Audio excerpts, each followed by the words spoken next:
Greetings and welcome back to MyfanwyNia studio here in Leitrim's Iron Mountains. If you're new here, my name is Harriet, and today I will be sharing another short watercolour time-lapse in my sketchbook. Today's painting is again one of my mermaid paintings. The prompt list I used was by fellow YouTuber 𝕙𝕠𝕡𝕖, hashtag the joy of Mermay.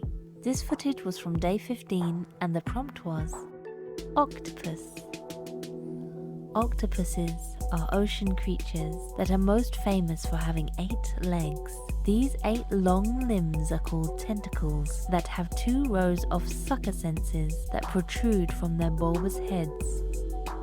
Translating this into a mermaid, I imagine the tentacles to almost be an extension of a skirt or a dress, the fins being the folds in the skirt. Octopuses can squeeze into tight little spaces as they are invertebrates, which means they don't have any skeleton. I wanted to try and create a sense of fluidic, gelatinous body with my mermaid's costume, while keeping her upper half in a more traditional humanoid form. I chose to use Prussian blue as the predominant colour for this piece. It's one of my favourite shades of blue to paint with. I love how dark it looks when used in its most saturated form, almost appearing black, and it washes out to a beautiful rich blue that has the feel of a midnight sky. There are around 300 species of octopuses, all of which are located in tropical waters. They are divided into 2 types: the finned deep sea varieties that live on the ocean floor, of which I'm taking my inspiration from for this piece, and the finless shallow water varieties, and they are often found around coral reefs. Octopuses have elaborate cardiovascular and nervous systems. Their cardiovascular system includes 3 hearts to pump blood to the gills and around the rest of their body. Unlike human blood, octopus's blood is copper-based.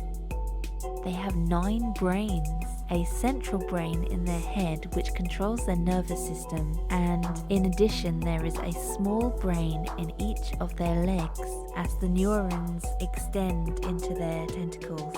This means their legs or arms have significant local control and sensory capabilities. Some are as strong as a vice and may even reach or grasp after a limb has been severed. Their suckers are sensory and able to sense chemicals, or in other words, able to smell or taste.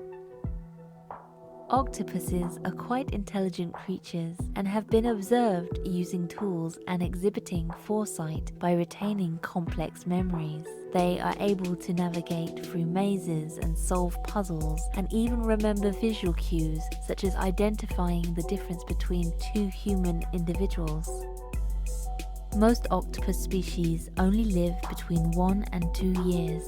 Much of their short lifespan has to do with the octopus's reproductive process. When octopuses mate, the males are strangled and eaten by the females. The male octopuses are often smaller than the females, so they become overpowered and cannibalized once fertilization is complete. While the female survives the mating process, they too die after laying their eggs. Female octopuses guard their eggs for around 8 weeks, but during this time the female starves herself, and in her weakened state, her body self-destructs through cellular suicide. Octopuses have a built-in defense mechanism and protect themselves from predators by squirting ink, which is deadly even for the octopuses. The ink is seemingly innocent mixture of mucus and melanin, the same dark pigment found in our skin, hair and eyes. It contains a chemical compound which can impair a predator's sight, taste and smell. Octopuses use their ink to distract, confuse and paralyze their predators. This mucus mixture may even block a fish's gills, causing the fish to suffocate. If the octopus cannot escape its own ink, its respiratory system may be compromised, causing the octopus also to suffocate and die.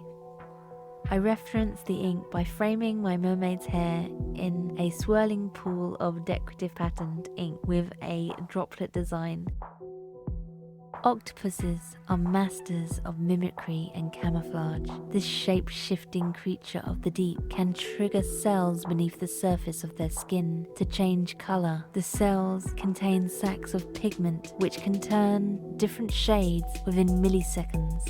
Some octopuses can also imitate textures and can wrap small segments of their skin to match a textured environment. Species like the mimic octopus are not only able to camouflage themselves, but also contort their shape of their body to impersonate other animals, which makes them even more stranger than they first seem. I struggled finding the right facial expression for my mermaid octopus and ended up painting her face a good few times until I found her. I really like how this piece came out. I think because she's so uniquely different from the other more traditional mermaids in the series, she's definitely one of my favourites. We're coming to the end of my time-lapse now, and I do hope you enjoyed it. If you've made it this far, thank you so much for watching. Do have an inspiring and creative week, and I'll see you all again soon for another video. Bye bye!